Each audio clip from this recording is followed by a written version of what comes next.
Hi everyone, this is Abena. I'd like to thank you for tuning in to my YouTube channel, Embrace Natural Beauty, where it is my goal to share with you simple tips and techniques that I've used on my own natural hair journey that have helped me to retain length and maintain my hair in good condition, because I want you to also maintain your hair in good condition and retain length so that you may enjoy your hair and embrace natural beauty of your own. So today I'm reviewing again another product for my wash and go. And today's product is Beautiful Textures. This is my first impression using this product for wash and go, and I have to say there were a lot of pluses, but there were a couple of things, a couple of drawbacks. So I want you to watch this review and see me apply the product and see as I go through, and I'm going to show you the challenges that I face and whatever I came across and give you my final analysis at the end of the video. I hope you enjoy and thank you for watching. Here we are, back at the ranch, getting ready to take this deep conditioning cap off. Well, technically it's processing cap. Beautiful textures. As usual, I'm starting off with freshly washed, conditioned, and deeply conditioned hair. These are the products that I used, and here I am rinsing the deep conditioner out. I rinse out the deep conditioner, saturating my hair with water before applying product to each section.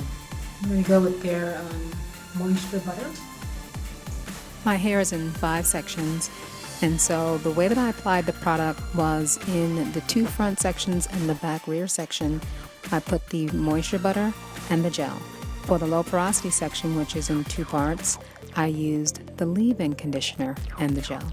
So I only used 2 products or 2 items per section. It's really thick butter, as you can see. And it's very heavy-handed when it comes to products.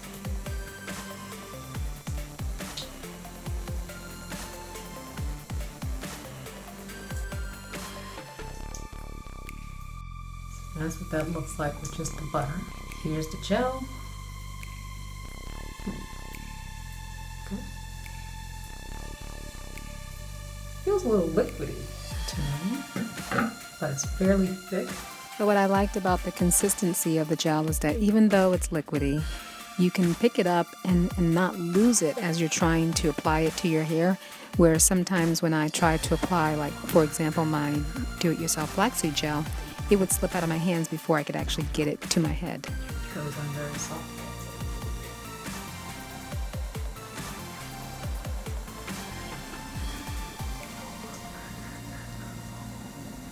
Okay, so I just put it on one side and it hasn't come through. Okay, it's starting to come through now. So that lets me know that my hair is absorbing it because I only put it on this side and it's coming through. There. That means my hair is definitely going to absorb this. And I must tell you, this feels really good. And I like to compare everything to Eco Styler because Eco Styler is the finisher I've been using for well over a year, and it's been one I've been happy with. Compared to Eco Styler, this feels really smooth. It feels very soft. It doesn't feel tacky. I already see a beautiful, definition happening. I'm going to put a little bit more. I see it's a little light. That will be frizzy if I don't reapply some application right in here. So again, I'm very heavy-handed, so that's how much I'm going to put right up in here.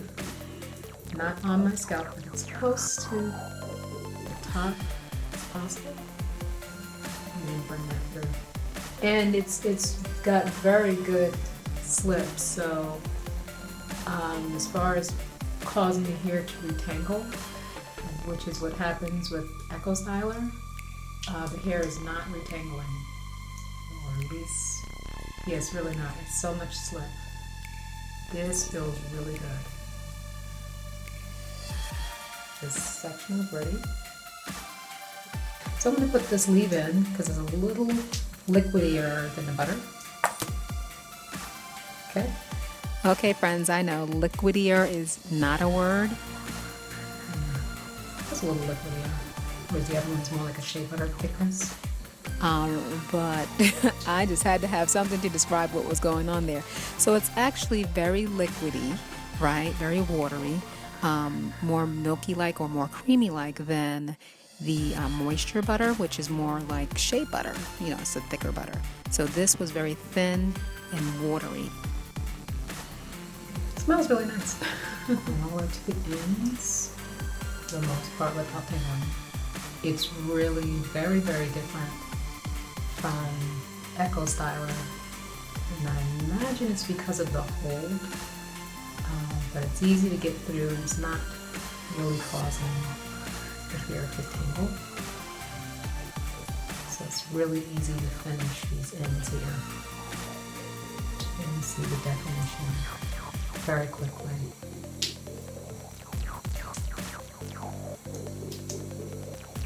Very easily.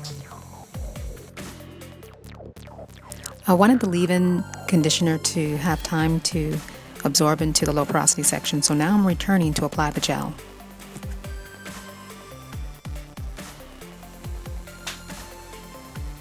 That's good.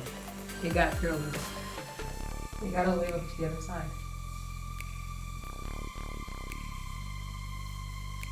That's good.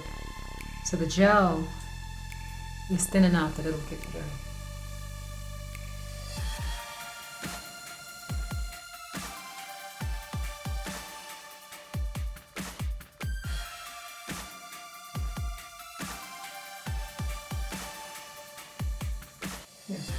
So the gel is thin enough. The gel is being absorbed. It's the leave-in that my hair is having a tougher time absorbing. Even though I left the leave-in on for a little while, it still did not absorb well. Okay, so this is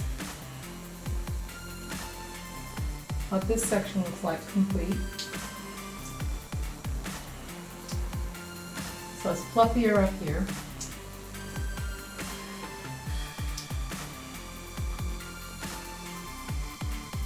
And then curlier down the ends. And that has to do with the porosity. Portion up here.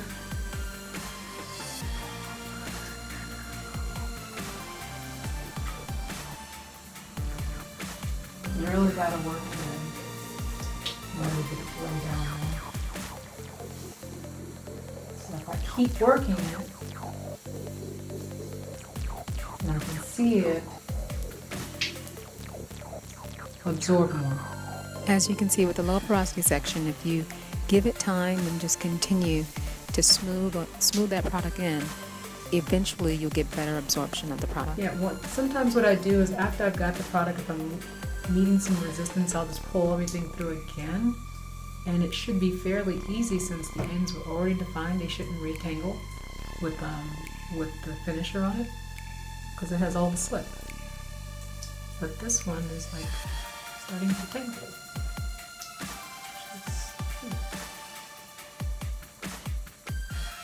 This is my low porosity section. It looks gorgeous.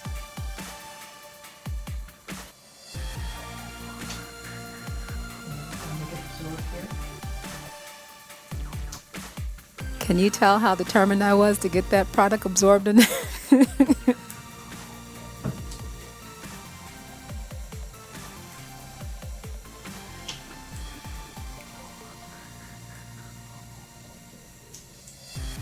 That's beautiful. That is beautiful. Well absorbed. It's always drier right here at the root.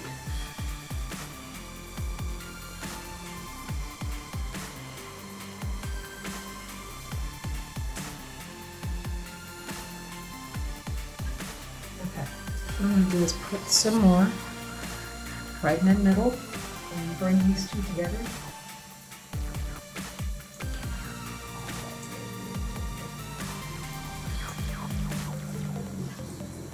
And then I'm going to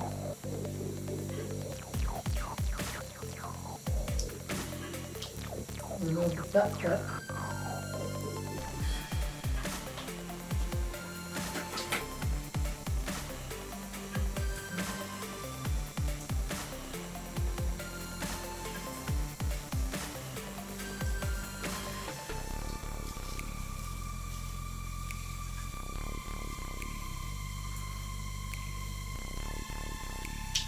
And it was already defined, so it should just pull through.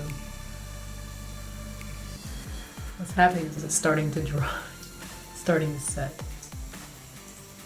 Okay. So it seems like it sets much quicker than what I'm accustomed to, so.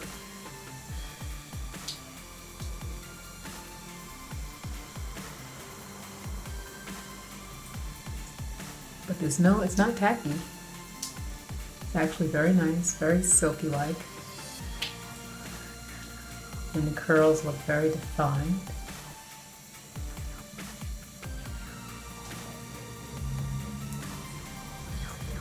Let's go.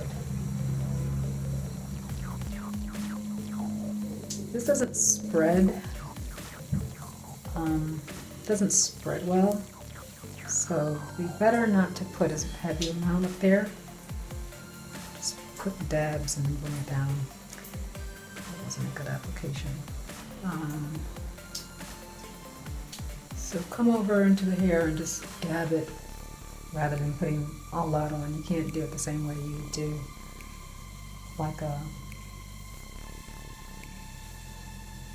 the flaxseed gel or the Echo Styler. Doesn't spread the same way. So it mostly sits up there. I don't get much use out of it.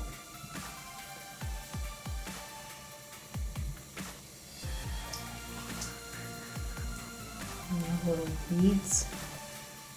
That's the butter. Okay. Final phase is the argan oil. And I see product sitting on. That's because I just put the oil on.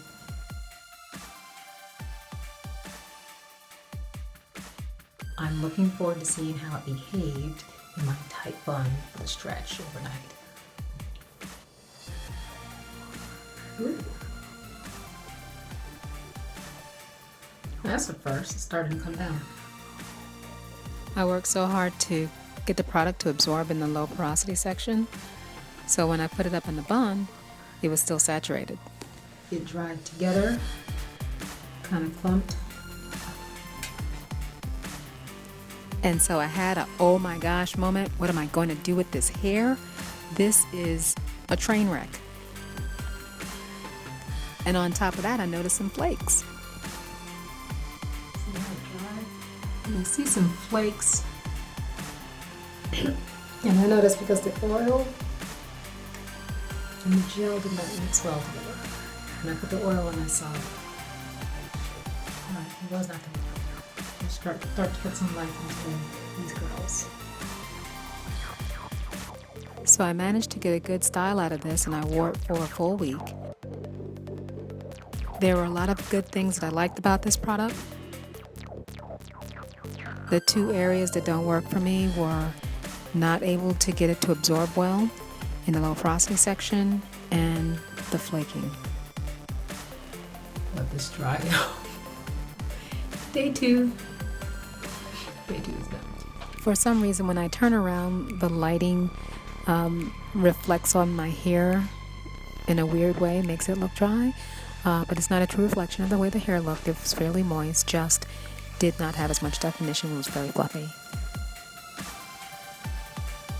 Beautiful Textures Curl Definer had good definition and elongation, more so than As I Am Curling Jelly. The moisture retention was good and absorbed well, with the exception of my low porosity section. It had a soft hold, and yes, unfortunately there was some flaking but no frizz. The fragrance was very nice, like candy, and a soft fluffy finish with a light crunch. And as a reminder, you can tune in on Mondays for more of my braid out and twist out journey, and on Wednesdays for Technique Wednesdays, and back again on Friday for more of the reviews for my wash and go products that I used recently and currently looking forward to review. If you're not subscribed already, may as well go ahead and subscribe.